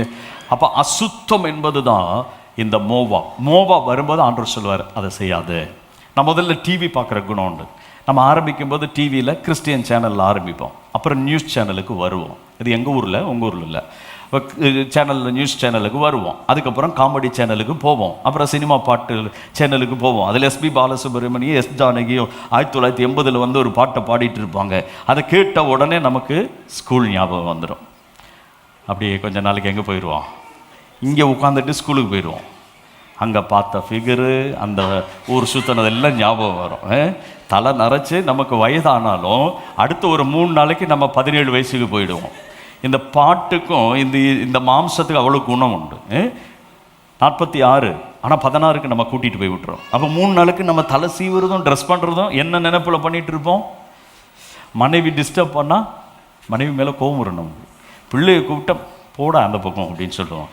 ஏன்னா இப்போ யாரோ ஒருத்தருடைய உள்ளம், அதை யாரோ ஒருத்தருடைய உள்ளம் அது பாட்டு கேட்கும்போது வந்துட்டு இருந்தது. இப்போ பாட்டு கேட்டு வந்து இப்போ பழைய குரூப் எல்லாம் தேடி வாட்ஸ்அப்பில் போய் கனெக்டும் வேறு ஆயிடுறாங்க. அதுதான் பெரிய பிரச்சனை. அதுதான் மாம்சம் இல்லையா பாஸ்டர்? அதுக்கு பேர் என்னது? மாம்சம். அப்போ மாம்சத்தை டிவி ரிமோட் எடுத்தாலும் பிசாசு கொண்டு வர முடியும், மொபைல் ஃபோனை கையில் எடுத்தாலும் கொண்டு வர முடியும். பட் உங்களுடைய பழைய மாம்ச செயல்கள் எது என்று உங்களுக்கு தெரியும். அது ஒவ்வொன்றிலும் ஜெயம் உண்டாக்க தான் பரிசுத்த ஆவியானவர் நம்ம கூட இருக்கிறார். இதை ஜெயிக்காம உங்களுக்காக ஒரு காரியத்தை தேவன் கிரியேட் பண்ண மாட்டார். Price the Lord. அப்போ பரிசுத்த ஆவியானவர் உங்கள் கொம்பை உயர்த்தணும்னா நீங்கள் வெயிட் பண்ணிகிட்டே இருக்கணும். அப்போ என்னுடைய மாம்சம் கோபம் போகணும், எரிச்சல் போகணும், பொறாமை போகணும், அசுத்தங்கள் போகணும், தேவையில்லாத விஷயங்கள் என்னுடைய வாழ்க்கையிலேருந்து எடுக்கப்படணும். என்னை இந்த உலகத்தில் தேவன் பயன்படுத்துகிறார் இல்லையோ நித்தியத்துக்கு கொண்டு போய் சேர்க்கணும். என்னுடைய ஆவியுடனே இந்த பரிசுத்த ஆவியானவர் தான் வந்து பிதாவுக்கு முன்பாக சாட்சி கொடுக்க போகிறார். இவன் நான் நடத்துகிற வழியில் நடந்த ஆண்டவரே, நான் சொன்னது இந்த சகோதரி கேட்டா, நான் அவளை பரிசுத்தமாக நடத்தி இருக்கிறேன் என்று அவர் தான் நமக்காய் சாட்சி கொடுக்க போகிறார். அப்படியானால் அவர் அசுத்தங்களை காண்பித்து கொடுப்பார். பிரதர் இது அசுத்தம், நீ இது தொட்ட கொஞ்ச நேரத்தில் நீ விழுந்துருவ, தயவு செய்து இதில் கை வைக்காத, இதை பார்க்காத, எழும்பு, போ, நட, உட்காருன்னு ஆண்டவர் நம்ம கொடுக்குற அந்த கற்பனைகளில் நடந்தால் மோவாபிய சக்திகளை ஜெயிக்கலாம். Price the Lord. இன்றைக்கு நிறைய பேருக்கு இந்த மோவாபிய சக்திகள் மேலே என்ன இல்லை? ஜெயம் இல்லை. எகிப்திய வல்லமைகள் மேல் என்ன இல்லை? ஜெயம் இல்லை. அதனால தான் தாங்கள் எதிலிருந்து ரட்சிக்கப்பட்டார்களோ, எந்த பாவத்திலிருந்து வந்தார்களோ அதே பாவங்களுக்கு இப்பொழுதும் பல பேர் வீழ்ந்து கிடப்பதற்கு காரணம். அதனால் 1 எகிப்தின் மேல் ஜெயம் எடுக்கணும், 2 மோவாபிய சக்திகள் மேல். நான் நிறைய வசனங்கள் வச்சிருக்கிறத சொல்கிறதுக்கு நேரம் இல்லாதனால நாங்கள் நிறுத்துறேன். இந்த 2 விஷயங்களை நீங்கள் ஜெயம் பெற்றீங்கன்னா பரிசுத்த ஆவியானவர் சூப்பர் நேச்சுரலான அனுபவங்களுக்கு கொண்டு போவார். பக்கத்தில் கைப்பிடி சொல்லுங்க, உங்கள் பழைய எகிப்தின் மேலும், அடுத்தது மோவா. அது எகிப்தின் என்ன? பழைய வாழ்க்கை. மோவாப்னா மாம்ச கிரியைகள், இச்சைகள்னு அர்த்தம். இது மேலே நீங்கள் ஜெயம் பெற்றா தான் பரிசுத்த ஆவியானவர் ரகசியங்களுடைய அறைக்குள்ள உங்களை கூட்டிகிட்டு போவார். இப்போ ஒரு நாள் பெனாயா நடந்து போயிட்டு இருக்கிறான். இது போல் நடந்து போகிறான் ஒரு மேடான வழியில். அது ஆங்கில பைபிளில் படிச்சிங்கன்னா தெரியும். ஒரு மேடான வழியில் நடந்து போகிறான். இப்போ அவனுக்கு முன்பாக யாருமே வரல, எகிப்தும் வரல, மோவாபும் வரல. இப்போ யாரும் இல்லை, ஃப்ரீயாக நடந்து போயிட்டு இருக்கான். ஒருவேளை நம்ம போல பாட்டெல்லாம் பாடி கைத்தட்டி சந்தோஷமாக போயிட்டு இருந்திருப்பார்னு நினைக்கிறேன். அப்போ பரிசுத்த ஆவியானவர் உள்ளத்தில் சொல்றாரு, பெனாயா கொஞ்சம் நெல். ஏன் ஆண்டவரே? இல்லை, நீ கொஞ்சம் கீழே இறங்கி போனீங்கன்னா அங்கே கீழே ஒரு குகை இருக்கு. அந்த குகைக்குள்ள ஒரு சிங்கம் படுத்துருக்கு. அது குகைக்குள்ள படுத்துக்கிட்டு, ஆண்டவரே என்ன விடுங்க, நான் இப்படியே போகிறேன். அவர் சொல்றார், இல்லை, அது மறைந்து இருக்கிறதே உன்னை அட்டாக் பண்ணத்தான். கவனிங்க, கண்களுக்கு முன்பாக வந்ததை காண்பிக்கல, மறைந்திருக்கிறதை பரிசுத்த ஆவியானவர் காண்பிக்கிறார். எந்த ஒரு தெய்வ பிள்ளை எகிப்தின் மேலும் ஆமென் மோவாபின் மேலும் ஜெயம் எடுக்கிற அந்த அனுபவத்திற்கு பரிசுத்த ஆவியானவர்களை கொண்டு வருகிறார்களோ அவர்களுக்கு உங்கள் வீட்டுக்கு வரப்போகிற விஷயங்களை முன்னமே உங்கள் படுக்கை அறையில் தேவன் காண்பிப்பார். உங்கள் ஜெப அறையில் ஆவியானவர் கற்றுக் கொடுப்பார். வரப்போகிற விஷயங்களை குறித்து முன்னமே தூதுகளை கொடுப்பார். அது நடக்கும்போது நீங்கள் அவைகள் மேலே ஜெயம் எடுக்க முடியும். இப்போ உறைந்த மழைக்காலம், பனிக்காலம். இப்போ பெனாயா என்ன செய்கிறான்? கீழே இறங்கி போகிறான். இறங்கி போய் அந்த குகைக்குள்ளே போய் பார்த்தா அங்கே ஒரு சிங்கம் படுத்திருக்குது. இந்த சிங்கத்தை கொண்டவர்கள் பைபிளில் வேற 2 பேர் இருக்கிறாங்க. ஒருவன் தாவீது. தாவீது தன்னுடைய ஆட்டுக்குட்டிகள் எடுத்துட்டு போன ஒரு சிங்கத்தை, அதனுடைய வாயில் இருந்த ஆட்டுக்குட்டியை தப்புவித்து அதை கிழித்து கொன்று போட்டான். சிம்சோன் அவன் மேல் பாய்ந்து வந்த சிங்கத்தை பிடித்து ஒரு ஆட்டுக்குட்டியை கிழிக்கிறது போல கிழித்து கொன்று போட்டான். ஆனால் பெனாயா சிங்கத்தை பார்த்தவன் அல்ல, சிங்கம் உள்ள இடத்திற்கு ஆவியானவரால் நடத்தப்பட்டவன். புரிந்து கொண்டவர்கள் மாத்திரம் அவனை கைகளை தட்டி ஆண்டவரை மகிமைப்படுத்துங்க. பரிசுத்த ஆவியானவர் உங்களை நடத்தினால், நீங்கள் அந்த நடத்துதலுக்கு உட்பட்டால் 3வது லெவலில் தான் ரகசியங்களை அறிகிற அனுபவத்தை கொண்டு போவார். தரிசனங்களும் சொப்பனங்களும் வெளிப்பாடுகளும் தேவன் தந்து உங்களை ஒரு கனமான இடத்துக்கு கொண்டு வருவார். இந்த ஒரு விஷயத்தை தாவீது இப்போ கேள்விப்படுகிறான். முதல்ல அவனுடைய ஆராதனையை குறித்து அறிந்தான், தேவ சமூகத்தில் செய்கிற கிரியைகளை அறிந்தான், தன்னுடைய சின்ன சின்ன வேலைகளுக்கு ஒரு தலைவனாக வைக்கப்பட்ட போது அதில் உண்மையுள்ளவனாக இருக்கிறதை அறிந்தான். இப்பொழுது இந்த எகிப்தியனையும் மோவாபிய மனிதர்களையும் இந்த சிங்கத்தையும் கொன்ற விஷயத்தை தாவீது அறிந்த போது தாவீது தன்னுடைய வாழ்க்கையோடு கம்பேர் பண்ணி பார்க்கிறான். நான் ஏற்கனவே மாம்சத்திலும் இந்த இச்சைகளிலும் விழுந்து போனவன், பத்சேபாள் இடத்துல நான் பாவம் செய்து போனவன். ஆனால் இவன் அவைகளை ஜெயித்து இருக்கிறான். 2, நான் கண்ட சிங்கத்தை கொன்றேன், இவன் காணாமல் மறைந்திருக்கிற சிங்கத்தை போய் அதை பிடித்து கொண்டு போட்டு இருக்கிறான் என்றால் 17 வயதில் என்மேல் வெளிப்பட்ட கர்த்தருடைய அபிஷேகம், என்னில் தங்கியிருந்த ஆவியானவர் அவனுக்குள் இருக்கிறார் என்பதை அறிந்ததனால தான் அவனை இன்னும் உயர்த்த ஆயத்தமாகிறான். எப்படி உயர்த்த ஆயத்தமாகிறான்? தன்னோடு கூட நெருக்கமாக இருக்கிற லிஸ்ட் பார்க்கிறான். 30 பேர் இருக்கிறார்கள், பெரிய வீரர்கள், பராக்கிரமசாலிகள். அதில் இடம் கொடுக்க முடியல. இல்லை இவங்க கூட வைக்க முடியாது, இவங்களை விட கொஞ்சம் உயரமான இடத்திற்கு கொண்டு வரணும். அடுத்த இடத்தை பார்க்கிறா, அடுத்த 3 பராக்கிரமசாலிகள் இருக்கிறாங்க. இல்ல இவங்களோடு வைக்க முடியாது, இன்னும் கொஞ்சம் கூட மேல வரணும். மேல வந்தா அவனுக்கு வலது பக்கத்திலும் இடது பக்கத்திலும் ஒரு மெய்காப்பாளர்கள் இருக்கிறார்கள். இல்ல இவங்க 2 பேரும் தான் எனக்கு பர்சனல் செக்யூரிட்டிஸ். இவங்களுக்கு மேல ஒரு பதவியை கிரியேட் பண்ணனால் ஒழிய பெனாயாவை வைக்க முடியாது. பெனாயாவுக்காக தாவீது ஒரு பதவியை உருவாக்குகிறான். இவங்க 2 பேருக்கு இவன் தலைவனாக வைக்கப்படுகிறான். அல்லேலூயா. அப்படியானால் பரிசுத்த ஆவியானவர் தாவீது கண்டபோதே இவ்வளவு பதவியை உயர்த்தி கனப்படுத்தினார் என்றால், நமக்குள்ளாக இருந்து நம்மை நடத்துகிற பரிசுத்த ஆவியானவர் நீங்க எகிப்திய வல்லமைகளையும் மோவாபிய சக்திகளையும் அந்தகாரத்தில் மறைந்திருக்கிற அந்தகாரத்தின் வல்லமைகளையும் அவருடைய வழி நடத்துதலில் நீங்கள் ஜெயிப்பீர்களேயானால் உங்களை உயர்த்த மாட்டார். உங்க தலையை கனப்படுத்த மாட்டாரா? உங்களுக்காக சில பதவிகளை, உயர்வுகளை தேவன் கிரியேட் பண்ணுவார். எத்தனை பேர் விசுவசிக்கிறீங்க? உங்களை கனப்படுத்தவே புதிய ஒன்றை தேவன் உருவாக்குவார். புதிய ஒரு இடத்துல கொண்டு போய் வைப்பார். நீங்க பேசுகிற இடத்தில், ஜெபிக்கிற இடத்தில், நீங்க ஊழியம் செய்கிற இடத்தில், நீங்க குடும்பமாய் வசிக்கிற பகுதியில் உங்களுக்கு ஒன்று விசேஷமா ஒரு சீட்டை தேவன் ஆயத்தமாக்குவார். ஒரு கனம் வெளிப்படுவதை அறிவீர்கள். ஆகவே தான் கர்த்தர் சொல்லுகிறார், நீங்கள் பெற்றுக்கொண்ட அபிஷேகம் உங்களில் இருக்கிறது, அவர் தங்கி இருக்கிறார், அவரை அறிந்து கொள்ளுங்கள், அவர் போதிக்கிறபடி நடந்து பாருங்கள். உங்களை இந்த அபிஷேகம் தலையை உயர்த்தி உங்கள் கொம்புகளை உயர்த்தி ஆசீர்வதிக்கும். இன்று பகல் தேவன் அப்படிப்பட்ட ஒரு ஆசீர்வாதத்தை இந்த சபைக்கு தர விரும்புகிறார். யாரையோ தேவன் நடத்த விரும்புகிறார். நான் ஒரு ஸ்டோரி மாத்திரம் சொல்லிட்டு நான் முடிக்க விரும்புகிறேன். 2 மினிட்ஸில் என்னுடைய ஒரு நண்பர், நான் கேட்ட விஷயம் தான். அவர் ஒரு முறை அமெரிக்காவில் ஒரு பைபிள் காலேஜில் படிக்க போயிருந்தாங்க. அவரும் அவருடைய மனைவி 2 பேரும் பைபிள் காலேஜில் படிக்கும்போது அவங்க 2 பேருக்கும் ஒரு ஆசை, ஒரு பழைய வால்வோ கார் வாங்கணும், செகண்ட் ஹேண்ட் வால்வோ கார் வாங்குவதற்கு. இப்போ செகண்ட் ஹேண்ட் வால்வோ கார் வாங்குறதுக்காக அவங்க என்ன செய்கிறாங்கன்னா, அந்த டோக்கன் அட்வான்ஸ் கொடுக்கறதுக்காக $3000 கொடுக்கணும். அப்போ $3000 சேமிப்பதற்காக ஒரு நேரம் ஃபுட் அவாய்ட் பண்ணி ஒரு $3000 அவங்க சேர்த்துட்டாங்க. அந்த டோக்கனாக கொடுத்துட்டு பாக்கி மந்த்லி பேமெண்ட்டு கொடுத்து அந்த கார் வாங்க போகிறாங்க. இப்போ $3000 எடுத்துட்டு அவங்க 2 பேர் ஜெபம் பண்ணுறாங்க, ஆண்டவரே நாங்கள் செகண்ட் ஹேண்ட் வால்வோ கார் வாங்க போகிறோம், எங்களுக்கு பிடிச்ச ரெட் கலர் வால்வோ கார் ரெடியாக இருக்குது, நீங்கள் எங்களுடைய பிரயாணத்தை ஆசீர்வதியும், ஆண்டவரே நீர் எங்களுக்கு இந்த காரியங்களை வாய்க்க பண்ணோம், எங்களோடு கூட வாரோம். நம்ம ஜெபம் பண்ணுவோம் பார்த்தீங்களா, அதே போல் ஜெபம் பண்ணும்போது பரிசுத்த ஆவியானவர் சொன்னார், தம்பி வெயிட்னு சொல்லிட்டு, நீ ஒரு காரியம் பண்ணி இந்த $3000 நான் ஒரு வெள்ளைக்கார பாஸ்டர்கிட்ட ஒன்று அனுப்ப போகிறேன், அவர்கிட்ட கொண்டு போய் கொடுத்துருன்னு சொன்னாராம். இந்த ஆவியானவர் நடத்த தொடங்கினா இது ஒரு பிரச்சனை இருக்குது. அதனால தான் நிறைய பேர் என்ன செய்ய மாட்டோம், ஜெபம் பண்ண மாட்டோம். எங்கே ஆவியானவர் கொடுக்க சொல்லிடுவாரோன்னு. சப்போஸ் நம்மள்ட்ட இப்போ கொடுக்க சொல்கிறாங்க, பில்டிங் ஃபண்டுக்கு உன்னுடைய அக்கௌண்ட்லேருந்து இவ்வளோ பணம் கொடுங்கன்னு சொல்லி பரிசுத்த ஆவியானவர் உங்கள்கிட்ட பேச, நீங்கள் அடுத்து என்ன செய்வீங்க, துஷ்ட ஆவியே இயேசுவின் நாமத்தில் நான் உன்னை கடிந்து கொள்ளுகிறேன், போவலியே. பாஸ்டர் நேற்று ராத்திரிலேருந்து ஒரு அசுத்தாவி என்னை தொந்தரவு பண்ணிட்டு இருக்குது, ஜெபம் பண்ணுங்கன்னு அவருக்கே ஃபோன் பண்ணுவோம். பரிசுத்தாவியனுடைய சப்தம் தெரியலன்னா, நமக்கு பிடிக்காத விஷயத்தை ஆவியானவர் சொன்னால் நம்ம என்ன சொல்லுவோம், இது அசுத்தாவியாக தான் இருக்கும். இப்போ இவங்க 2 பேரும் போகிறாங்க. அனனியா சப்பீராவில் போல் வழியில் ஒரு தீர்மானம் பண்ணுறாங்க, $3000 கொடுக்க வேண்டாம், $1500 அவருக்கு கொடுத்துருவோம், $1500 நம்ம வச்சுக்கலாம். இன்னொரு 15 நாள் நம்ம பட்டினி இருந்து $1500 சேவ் பண்ணி அப்புறம் போய் கார் வாங்குவோம்னு சொல்லி 2 பேரும் அவங்க வீட்டுக்கு போகிறாங்க. வெள்ளைக்கார வீட்டுக்கு போய், பாஸ்டர் எப்படி இருக்கிறீங்க? அவர் சொன்னால், நான் நல்லா இருக்கிறேன். உங்களுக்கு ஏதாவது தேவை இருக்கா? ஒரு தேவையும் இல்லை, கர்த்தர் என்னை நிறைவாய் ஆசீர்வதிச்சிருக்கிறாருங்கிற. இப்போ இவர் உள்ளத்தில் நினைச்சாராம், ஒரு தேவையும் இல்லாத இவன் கையில் $3000 எதுக்கு ஆண்டவர் கொடுக்க சொன்னார். சரி, எல்லாம் பேசிட்டு வார்த்தை முடிஞ்சதுக்கு அப்புறம் $1500 செக் அவர் கையில் கொடுத்தோன்னா, அவர் செக்கை வாங்கி பார்த்துட்டு திருப்பி கொடுத்துட்டார், நீ வச்சுக்க. ஏன் பாஸ்டர்னு கேட்டபோது அவர் சொன்னார், இல்லை எங்கிட்ட ஆண்டவர் சொன்னார் ஒருத்தனை $3000 செக்கும் அனுப்புறேன்னு சொல்லி, you are not the right person சொல்லி கையில் கொடுத்துட்டார். அப்புறம் இவர் சொன்னார், ஐயோ இல்லை பாஸ்டர், நான் தான் அந்த மனுஷன், நான் தான் வழியில் $1500 களவாடிட்டேன், நான் $3000 தர்றேன்னு சொல்லி $3000 செக் எழுதி அவர் கையில் கொடுத்தார். கொடுத்த உடனே அவர் கொஞ்சம் வெயிட் பண்ணுங்கன்னு சொல்லி வீட்டுக்குள்ளே போயிட்டு ஒரு கார் கீ கொண்டு வந்து கொடுத்தார்.